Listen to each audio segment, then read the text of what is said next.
At a dinner party, I accidentally bumped into my sister-in-law.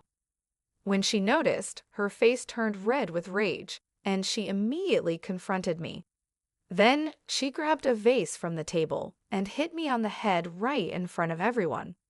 My brother sided with her, and at that moment, I decided on getting revenge and planned to call the authorities. But before they arrived, something unexpected happened that changed everything.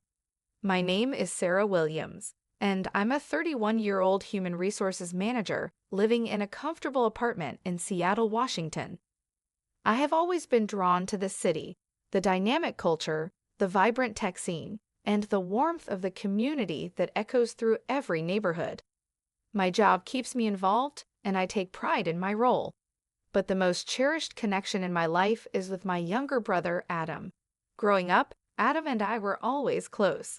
He was the little brother I had wished for, and we shared numerous adventures together.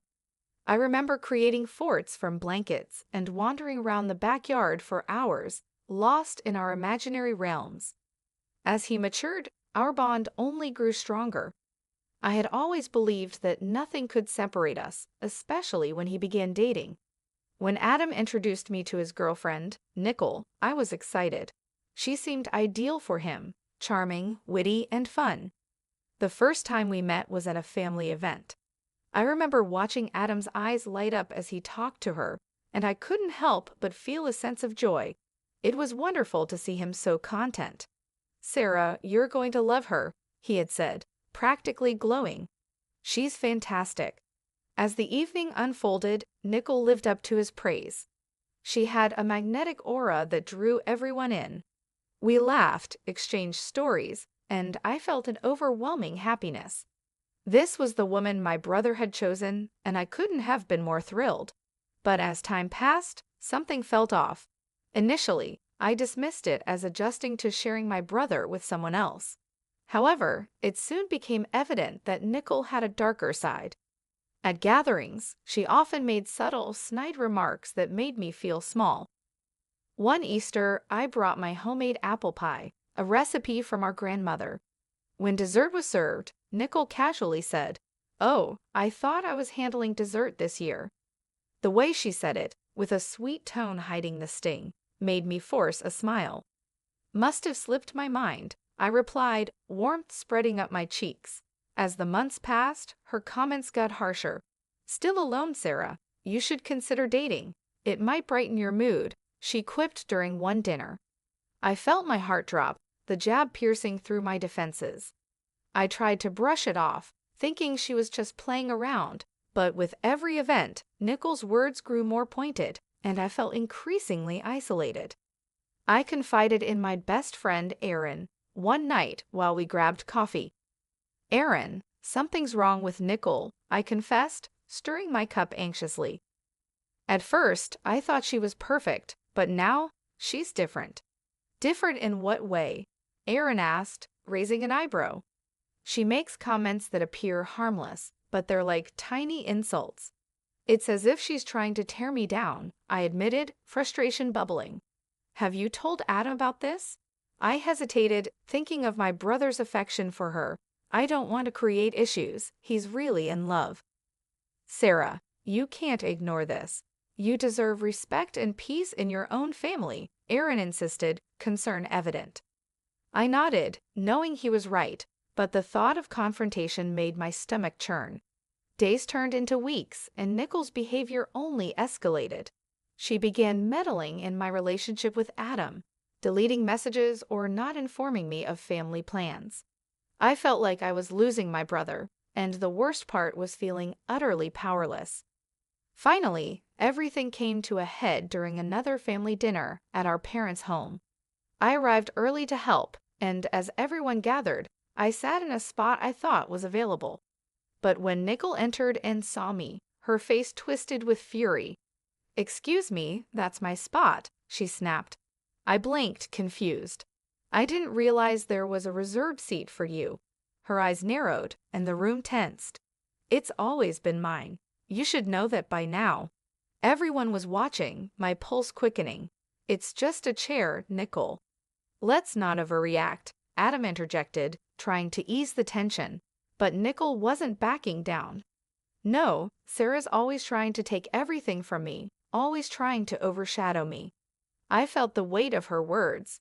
I'm not trying to take anything. I just sat down. Before I could process it, the atmosphere became thick with hostility.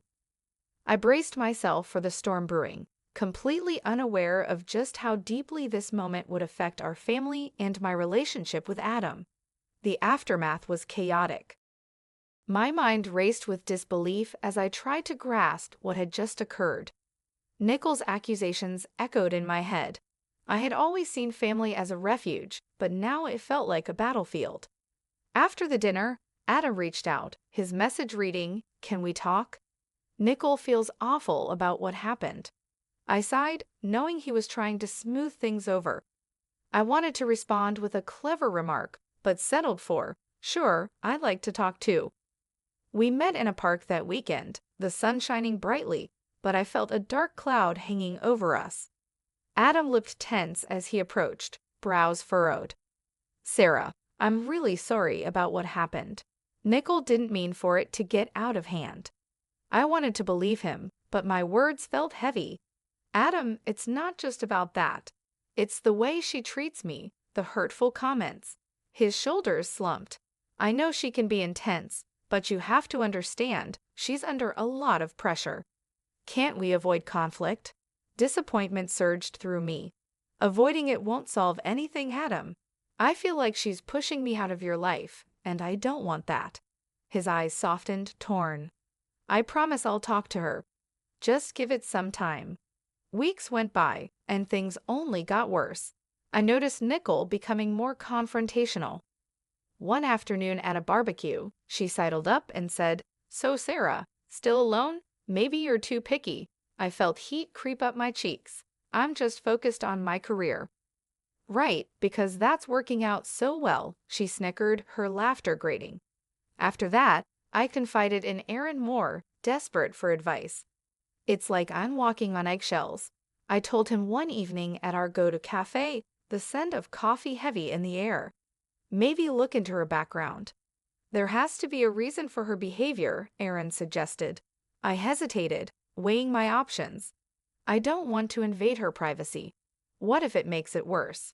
"Sometimes you need to understand your opponent to protect yourself," he replied firmly.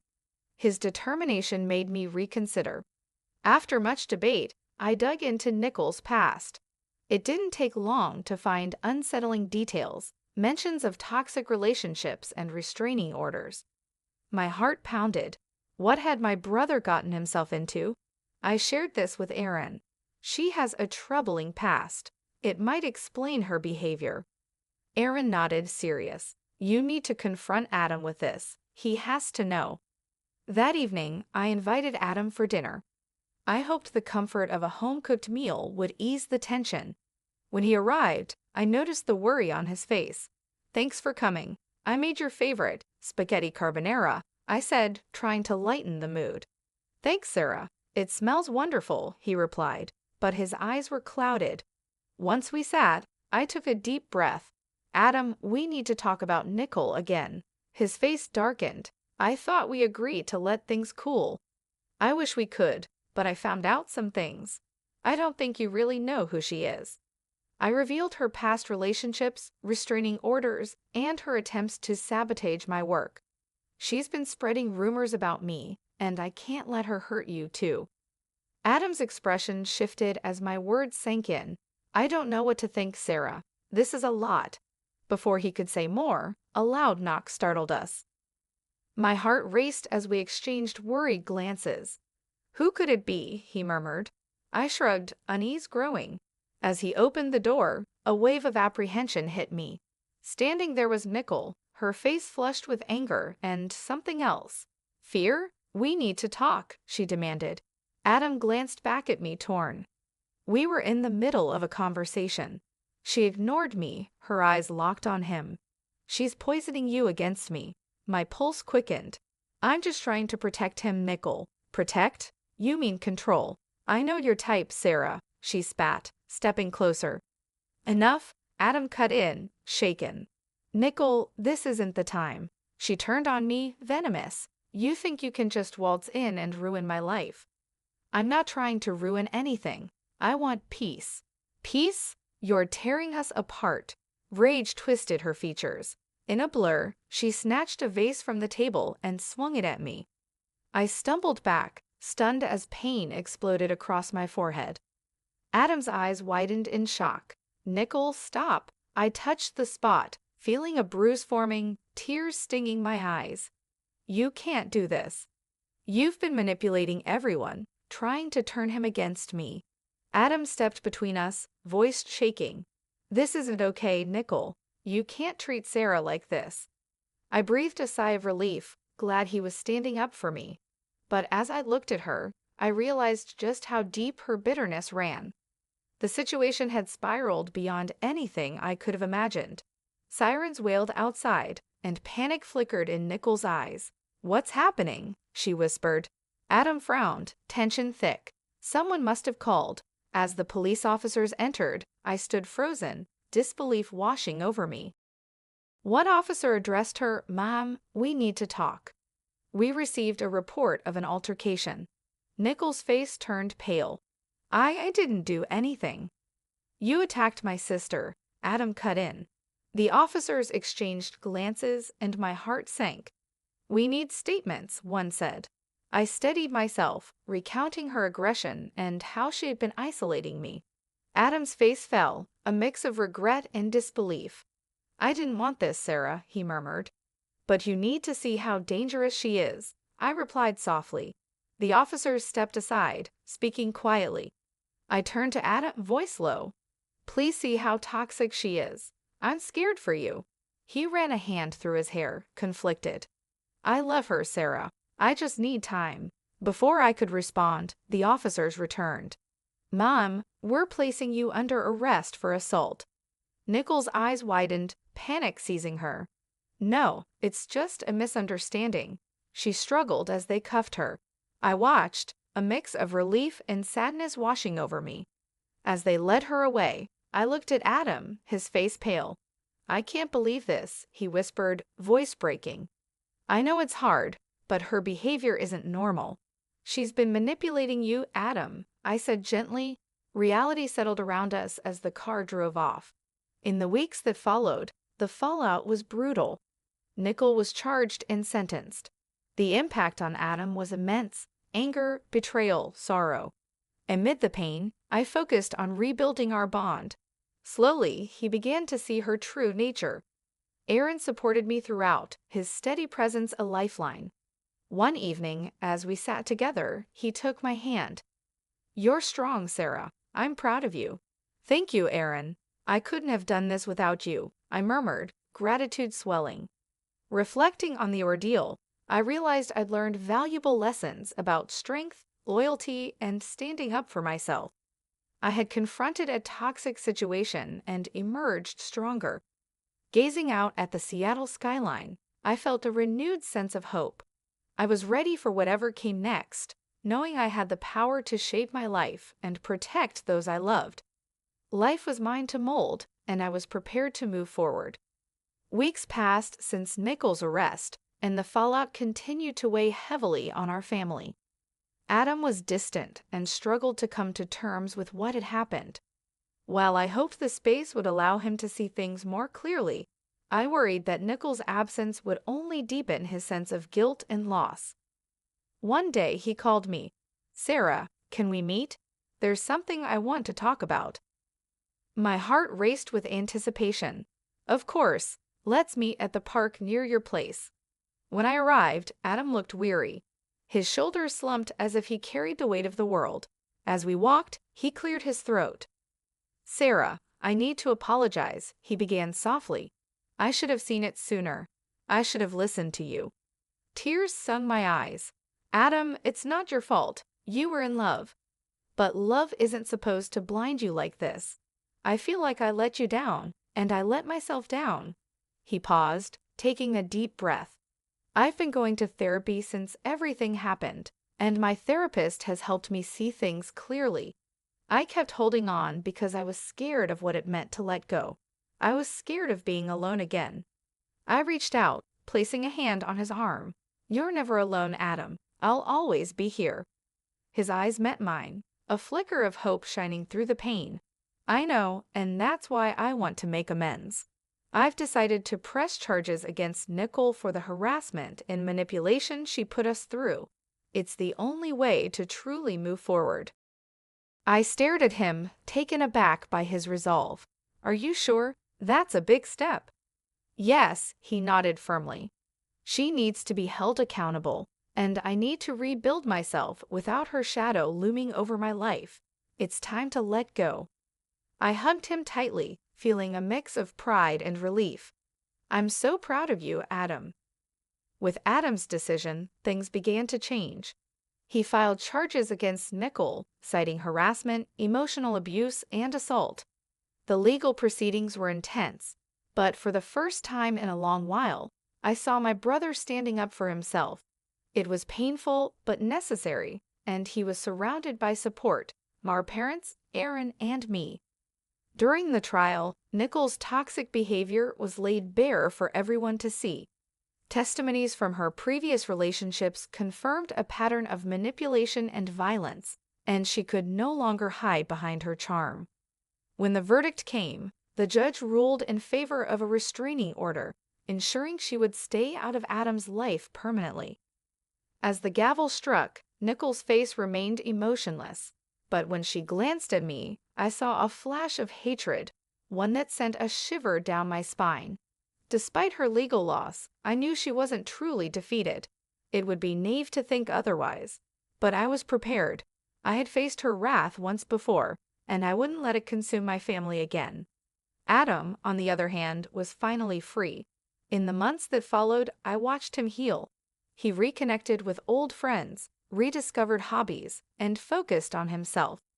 Our relationship blossomed anew, and I was grateful every day to have my brother back. One evening, as we sat in a small cafe sipping hot chocolate, Adam turned to me, his expression earnest. "Thank you, Sarah, for never giving up on me." I smiled softly. "We're family, Adam. That's what family does." It took a long time, but our family found its rhythm again. Adam moved into a new apartment, one free of painful memories. He started volunteering at a local community center, finding solace in helping others. Our parents, once wary of stepping in, became more involved and supportive, ensuring Adam never felt isolated again. As for me, I channeled the lessons I'd learned into my own life. I focused on building healthier relationships and continued leaning on Aaron, who had been my rock through it all. Slowly, our friendship evolved into something deeper. One crisp autumn morning, as we strolled through a bustling farmer's market, Aaron took my hand in his. "You know, I've always admired your strength, Sarah," he murmured, his voice steady and warm. "I want to be there for you, like you've always been for others." My heart swelled. "You already are, Aaron, and I couldn't ask for more." We walked together, the promise of something new and beautiful blooming between us. And as I looked forward, I realized that my life, once overshadowed by a toxic presence, was now filled with light, love, and the strength I had always possessed. Life, as unpredictable as it was, had given me the opportunity to rebuild, and I was determined to embrace every moment. Because I had learned that true power comes not from holding on to what hurts, but from letting go, healing, and choosing to fight for peace.